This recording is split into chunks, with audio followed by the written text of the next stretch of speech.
Hello friends, आप देख रहे हैं ड्राइव विद सिद्धांत चैनल। और आज हम बात करने वाले हैं एक नए टॉपिक के ऊपर। काफी लोगों की कंफ्यूजन रहती है कि जब हम जो नॉर्मल एक एयर डलवाते हैं, जो हवा भरवाते हैं नॉर्मल, और जब हम नाइट्रोजन उसमें रिफिल कराते हैं तो उसमें क्या दिक्कतें आ सकती हैं या हमें क्या फायदे होते हैं। एक्चुअली जब तक ये कंसेप्ट आपका पूरा क्लियर नहीं होगा, आपको हमेशा मन में कुछ ना कुछ डाउट्स बने रहेंगे। वीडियो में हम ये सारे डाउट्स क्लियर करने वाले हैं, तो जिसने अभी तक चैनल को सब्सक्राइब नहीं किया पहले तो सब्सक्राइब कर लो और पूरा वीडियो को देखना, ताकि आपको एंड तक पता लग जाए। अगली बार कोई आपसे कुछ बोले तो आपको ये पता हो कि मेरी कार में कौन सी गैस है और उसका मेरे को किस चीज से फायदा हो रहा है। देखिए, नाइट्रोजन बहुत इजीली अवेलेबल एक गैस है। यूजुअली हम लोगों को नहीं पता लगती है, बट अगर हम एनवायरनमेंट बात करें तो 74% के अराउंड शायद नाइट्रोजन हमारे एटमॉस्फेयर में होती है। लाइट वेट है, कूल रहती है, हीट में ज्यादा एक्सपेंड नहीं होती। तो जब मैं इसकी ये प्रॉपर्टीज आपको बता रहा हूँ, इससे ही आपको समझ में आ जाना चाहिए कि कुछ फायदे हमारे टायर को पहुंचने वाले हैं इससे। तो अब वो कैसा है, मैं एक एक करके वो सारे इसके 5-6 पॉइंट्स हैं वो डिस्कस करूंगा। और जब आप इस चीज के एडवांटेज गिनाते हैं तो डेफिनेटली उसके 1-2 डिसएडवांटेज तो होंगे। हर चीज की जिसकी कुछ अच्छाई होती है उसमें 1-2 कुछ ना कुछ दिक्कतें आती हैं, तो मैं आपको वो भी बताने वाला हूँ। तो स्टार्ट करते हैं। फर्स्ट, आपने देखा होगा फ्रेंड, जब भी हम एक्सप्रेस वे पे जाते हैं वहां पे लिखा होता है कि अब ये रोड सीमेंटेड रोड है, अपना एयर प्रेशर नॉर्मल रखें और अपना कम नहीं होना चाहिए, बिल्कुल ज्यादा भी नहीं होना चाहिए, नाइट्रोजन रिफिल करा लें। क्यों हमें सिर्फ एक्सप्रेस वे पे देखने को मिलता है कि नाइट्रोजन? यूजुअली भी हम कार चलाते हैं, वहां इतना नहीं बोला जाता।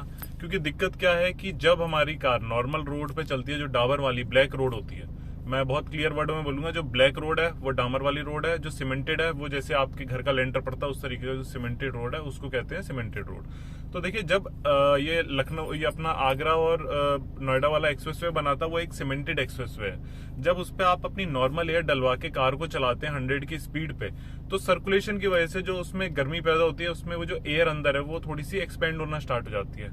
मतलब बहुत क्लियर वर्डों में मैं बताऊंगा कि अगर आप इसको 35 करके चलते हैं नोएडा से और आप आगरा पहुंचते हैं और गर्मी के दिन चल रहे हैं, तो ऐसा हो सकता है कि वहां पहुंचते पहुंचते आपके टायर का प्रेशर 42, 43 पहुंच जाए, इवन 45 तक पहुंच जाता है। तो ये जो एक्सपेंशन आ रहा है एयर का, वो इसलिए हो रहा है क्योंकि जो नॉर्मल एयर होती है वो जल्दी से गर्म हो जाती है टायर रोटेशन की वजह से। इस चीज में नाइट्रोजन थोड़ा हेल्प करती है। नाइट्रोजन गर्म नहीं होती है, उसकी वजह से जो ये एक्सपेंशन हो रहा है ये नहीं होगा। बेवजह का एक्सपेंशन कहीं ना कहीं आपके टायर की लाइफ को डिक्रीज करेगा। तो ये हमारा सेकंड पॉइंट हो जाता है। फर्स्ट है कि वो एक्सपेंड नहीं होती है नाइट्रोजन, तो आपके टायर में जो गर्मी की वजह से वो जो फूल रहा है वो नहीं होगा। सेकेंडली, बार बार वो फूलना बंद होना वो नहीं होगा, इसलिए आपकी जो एक टायर की लाइफ होती है वो थोड़ी सी इंक्रीज हो जाती है। सेकेंड पॉइंट अगर मैं बात करूं तो कार की टायर की ड्यूरेबिलिटी बढ़ाता है। अब ऐसा नहीं है कि वो एकदम से आपकी कार की ड्यूरेबिलिटी बढ़ा देगा। जो लोग कहते हैं कि नाइट्रोजन गैस डलाने से आपके टायर की लाइफ थोड़ी सी बढ़ जाती है, तो वो ऐसा है कि नॉर्मल जो टायर है वो अगर मान लीजिए 40,000 किलोमीटर चल रहा है, तो इसमें वो ज्यादा 42 से 43,000 किलोमीटर चलेगा। 2-3 हजार किलोमीटर से फर्क पड़ सकता है। हाँ, जैसे टायर फटने वाला इशू है उसको बचाएगा, तो उस सेंस में आप देखें तो इसमें काफी बड़ा फायदा है। सेकेंड चीज, जब आपकी एयर जो नॉर्मल एयर है वो एक्सपेंड होती है, फिर वो कॉन्ट्रैक्ट होती है। जब कूल हो जाएगा, जब आपका टेम्परेचर, फिर वो कभी इंक्रीज हो रही है। तो हाईवे पर अगर आपका ऐसा कंटिन्यूसली रन रहता है, तो आपके जो टायर की जो साइड्स होते हैं, वॉल होती है, साइड वॉल होती है, वो खराब होने के चांसेस ज्यादा होते हैं नॉर्मल एयर में। वो नाइट्रोजन एयर में थोड़ा सा कम होता है। थर्ड, अगर मैं बात करूं, जो नॉर्मल एयर होती है, आपने देखा होगा आपकी कार कभी कभार खड़ी रहती है काफी लंबे टाइम तक, तो उसमें जो टायर और आपका जो रिम होता है उसके साइड में हल्की सी रस्टिंग आ जाती है। वो इसलिए होता है कि जो नॉर्मल एयर होती है उसमें ऑक्सीडेशन का एक प्रोसेस होता है। जब आपकी एयर है वो मेटल के साथ कांटेक्ट में आती है तो हल्की सी रस्टिंग आनी स्टार्ट हो जाती है। तो आपको टाइमली अपना वो चीज क्लीन करानी पड़ती है, वरना आपके टायर के जो कोने होते हैं, जो आपके रिम के कोने होते हैं, उसमें रस्टिंग आएगी और कहीं ना कहीं लॉन्ग टर्म में आपके टायर को प्लस आपके रिम को दोनों को डिसएडवांटेज हो जाता है उससे। तो आप इस चीज से बच सकते हैं कि आपकी कार में रस्टिंग नहीं होगी। फोर्थ मैं बात करूं, जैसे अगर कोई लोग हैं जो अपनी कार को ज्यादा रन नहीं करते हैं, उन्होंने ध्यान दिया होगा कि शायद 15 दिन खड़े रहने के बाद अगर वो नॉर्मल एयर को देखते हैं तो उनके टायर में से थोड़ी सी हवा निकल जाती है। वो इसलिए क्योंकि जो नॉर्मल एयर होती है, जो हम ये एनवायरमेंट वाली बात करते हैं, उसके जो मॉलिक्यूल्स होते हैं बहुत छोटे होते हैं। तो जब वो खड़ी रहती है कार, तो वो थोड़ा कहीं से जो निकल पाती है वो थोड़ी सी निकलना स्टार्ट हो जाती है। उसी तरीके से आप अगर 15 दिन बाद देखेंगे तो आपकी कार में थोड़ी सी हवा कम हो जाती है। अगर मैं वहीं बात करूं, नाइट्रोजन के मॉलिक्यूल्स कंपैरेटिवली टू एयर के मॉलिक्यूल से थोड़े से बड़े होते हैं, उसकी वजह से उसमें से एकदम से वो नहीं निकलेगा। हो सकता है वो 1 महीने खड़े रहे, तब बहुत माइन्यूट सी उसमें से एयर निकलेगी। फ्रेंड्स, अब जो अगला हमारा पॉइंट है उसमें यह है कि देखिए, मैं ये नहीं कहूंगा कि एकदम से बहुत बड़ा एडवांटेज आ जाएगा नाइट्रोजन गैस का, लेकिन जब गैस आप जो नॉर्मल एयर डलवा रहे हैं वो कम हो रही है, किसी टायर में ज्यादा हो रही है। अब देखिए, आप भी जानते हैं कि आप रोज तो उसको चेक नहीं करा सकते हैं, तो इसको जब आप लॉन्ग टर्म में चलाते रहते हैं तो कहीं ना कहीं किसी टायर में एयर ज्यादा है, किसी टायर में एयर कम है, तो कहीं ना कहीं आपके फ्यूल एफिशिएंसी पे थोड़ा सा इफेक्ट करेगा। अगर आपके सारे जो आपके एक्चुअल होना चाहिए जितना प्रेशर, अगर वो हमेशा मेंटेन रहेगा तो आपकी कार की जो माइलेज है वो थोड़ी सी इंक्रीज होगी। प्लस इसी के साथ एक और पॉइंट ऐड कर दूंगा मैं, जो मैं कहूंगा कि एडवांटेजेस का एक लास्ट पॉइंट होगा कि आपकी कार की हैंडलिंग बढ़ेगी। जब सारे कार में सेम टाइप का आपका प्रेशर रहेगा तो आपको कार चलाने में भी अच्छा लगेगा। किसी एक टायर में ज्यादा हवा है, किसी एक टायर में कम है, तो डेफिनेटली कहीं ना कहीं हैंडलिंग में, हाईवे क्रूज में आपको थोड़ी सी दिक्कत आएगी। तो फ्रेंड्स, ये एक लमसम 4 या 5 हमारे पॉइंट्स थे जो एडवांटेज थे हमें नाइट्रोजन गैस डलवाने के। अब बात करते हैं कि अगर इतने सारे फायदे हैं तो फिर हमें हमेशा नाइट्रोजन गैस क्यों नहीं डलवानी चाहिए।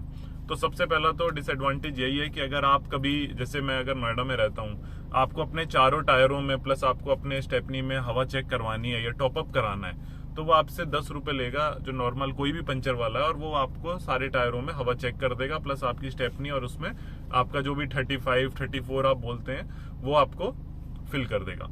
अब इसमें कुछ लोगों के डाउट्स ये भी आएंगे कि हमें इको स्पोर्ट में, हमें पर्टिकुलर कार में या हमें स्विफ्ट में हमें कितनी एयर डलवानी चाहिए।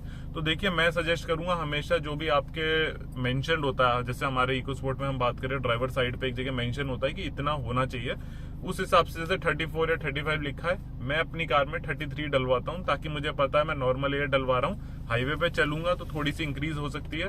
33, 34 इज मिनिमल, आप इससे ज्यादा मत कराओ, इससे ज्यादा कम भी मत करवाओ। ज्यादा कम होने से आपके टायर पे इशू आएगा, टायर खराब होने के चांसेस बढ़ते हैं, और ज्यादा होने पे यही है कि अगर आप हाईवे पे ज्यादा चलते हैं तो फटने का डर रहता है। सेकंड चीज आता है कि अब आप जाते हैं किसी नाइट्रोजन वाले के लिए, तो पहले तो नाइट्रोजन गैस कम से कम 200-250 रुपए लेता है पूरी कार की। अगर आपको वो डिफ्लेट करेगा और सारी हवा भरेगा तो 250 रुपए, मतलब एक तरीके से मेंटेनेंस कॉस्ट थोड़ा सा बढ़ जाता है। मेंटेनेंस क्या, सबसे पहले इनिशियल कॉस्ट ही बढ़ गया आपका, कि आपने जैसी कार में नाइट्रोजन गैस पड़वाई, आपको ढूंढ पाना प्लस आपको उसमें डलवाना, ये कॉस्टली हो गया, 250 रुपए हो गया। सेकंड चीज, अगर आपकी कार में हवा कम है, आपको जैसे ही पता लगा, आजकल कार में टीपीएमएस होते हैं, सबको पता लग जाता है मेरी कार में टायर का प्रेशर कम हो रहा है, तो आप अगर मुश्किल से 2 किलोमीटर जाएंगे तो आपको 1 या 2 हवा वाले पंचर वाले मिल जाएंगे। लेकिन अगर आपको नाइट्रोजन गैस पड़वानी है तो आपको कुछ स्पेसिफिक पेट्रोल पंप होते हैं, उस पर ही आपको जाना पड़ेगा, या कोई ऐसा पंचर वाला होता है जो रखता है। तो ये आपको अपने आसपास की अवेलेबिलिटी ढूंढनी पड़ेगी। छोटी जगह होती है, जैसे मेरा होम टाउन है शुकाबाद, अब उसमें मैं बात करूं तो शायद कहीं पे नाइट्रोजन गैस मिलेगी ही नहीं, तो ऐसी जगह पे फिर आपको दिक्कत आनी स्टार्ट होती है। तो जो एडवांटेजेस मेरे को मिल रहे हैं नाइट्रोजन गैस के, अगर मैं कभी उसमें नॉर्मल डलवा रहा हूँ, कभी नाइट्रोजन डलवा रहा हूँ, तो वो मेरे को बहुत मिनिमल हो जाएगा, फिर मेरे को उस सब में पड़ने का कोई फायदा नहीं होगा। तो फ्रेंड, लास्ट में यही बोलूंगा कि अगर गलती से आपकी कार में नाइट्रोजन गैस है और उसमें किसी ने टॉपअप कर दिया नॉर्मल एयर का, इससे आपकी कार के टायर पे कोई इशू नहीं आएगा। आपके में नॉर्मल है और उसमें थोड़ी सी नाइट्रोजन मिक्स हो गई है तो भी कोई इशू नहीं आएगा।